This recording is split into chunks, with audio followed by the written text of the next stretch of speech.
दोस्तों, आज के इस वीडियो में हम ब्लैक होल के बारे में जानने वाले हैं।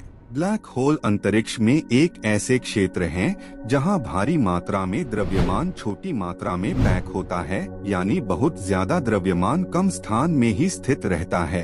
इससे इतना अधिक गुरुत्वाकर्षण खिंचाव होता है कि प्रकाश भी बाहर नहीं निकल पाता। इनका निर्माण तब होता है जब विशाल तारे ढहते हैं और शायद अन्य तरीकों से जो अभी भी अज्ञात हैं।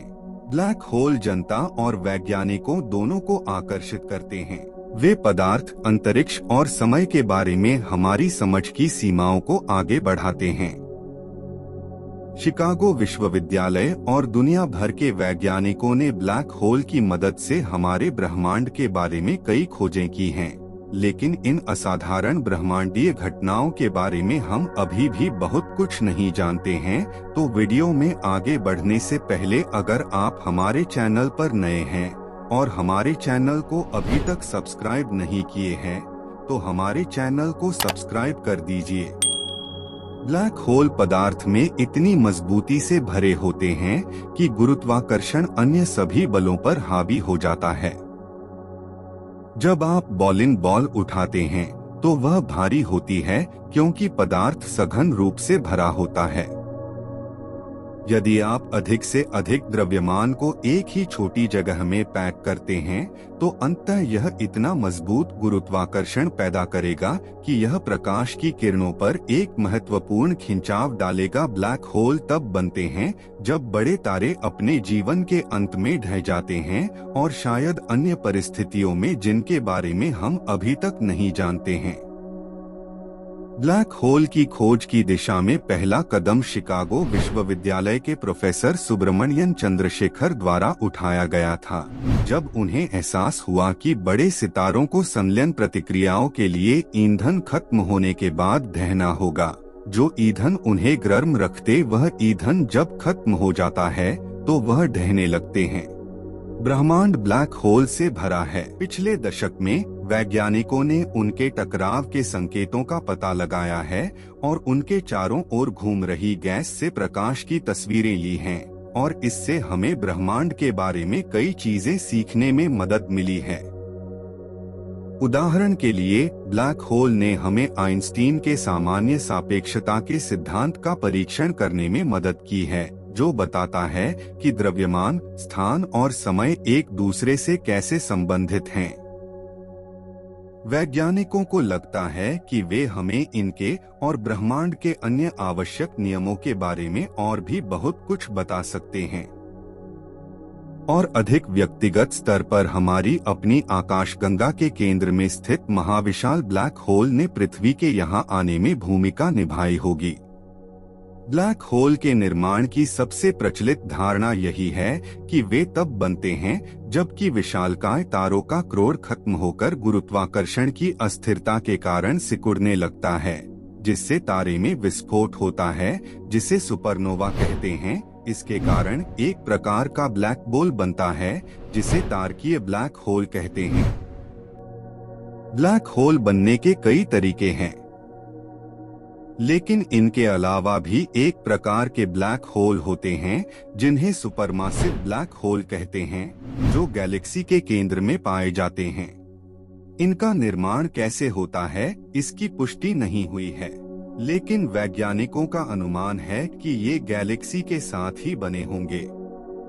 लेकिन वैज्ञानिकों का मानना है कि सैद्धांतिक तौर पर और भी तरीके हो सकते हैं जिनसे ब्लैक होल का निर्माण हो सकता है। इनमें से एक है primordial black hole. Black hole बनने की शर्त और पीबीएच की संभावना। प्राइमोर्डियल ब्लैक होल ही वे ब्लैक होल हैं जो ब्रह्मांड के निर्माण के समय तारों के बनने से भी पहले बने होंगे। दूसरा तारकीय ब्लैक होल, इसके निर्माण के दौरान तारे का क्रोड़ संकुचित होता है, तो एक सीमा से ज्यादा संकुचित होने के बाद भी वह संकुचन रुकता नहीं है। इस सीमा को टोलामन ओपनहाइमर वोल्कोफ लिमिट कहते हैं। यानी ब्लैक होल बनने के लिए अंतरिक्ष में एक आयतन के अंदर पदार्थ की मात्रा एक निश्चित मान से ज्यादा होना जरूरी है। तारों के क्रोड़ के अलावा भी कई जगहें ऐसी हो सकती हैं। यहीं पीबीएच की संभावना पैदा होती है। पीबीएच का निर्माण बिग बैंग के होने की करीब 10 से 43 सेकंड बाद से इस बात की संभावनाएं बनने लगी होंगी जो कि पीबीएच के निर्माण के अनुकूल रही होंगी। स्टीफन हॉकिंग और मैकजन क्लोपोव सहित बहुत से भौतिकविदों ने पीबीएच के निर्माण की प्रणाली की तलाश बड़ी गंभीरता से की है।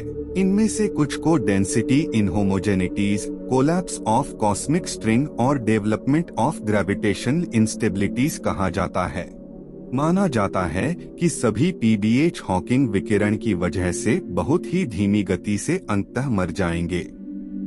अध्ययन दर्शाते हैं कि 1 किलो 15 ग्राम से कम भार के पीबीएच बिग बैंग के तुरंत बाद बने होंगे, लेकिन इन्होंने ब्रह्मांड में बैकग्राउंड गामा विकिरण, कॉस्मिक किरणों में एंटीमैटर और अचानक होने वाले छोटे गामा विकिरण प्रस्फोट जैसे अपने निशान जरूर छोड़े होंगे। वहीं 1 किलो 15 ग्राम से अधिक भार वाले ब्लैक होल भी बहुत ही धीमी गति से सही लेकिन हॉकिंग विकिरण जरूर छोड़ते होंगे और वे ही सुपरमासिव ब्लैक होल के बीज रहे होंगे।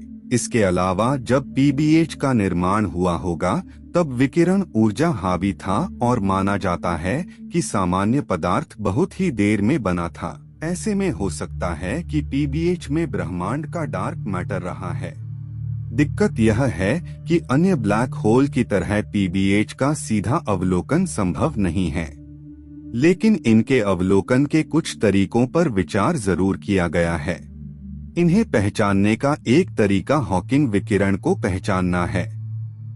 1 किलो 15 ग्राम तक के ब्लैक होल अब तक खत्म हो गए होंगे और अब तक बहुत ही उच्च गामा विकिरण प्रस्फोट से खत्म हुए होंगे जिनके संकेत हमें अब भी मिल सकते हैं, लेकिन ये बहुत ही कम समय के लिए होते हैं, इसलिए इन्हें पकड़ना आसान नहीं है।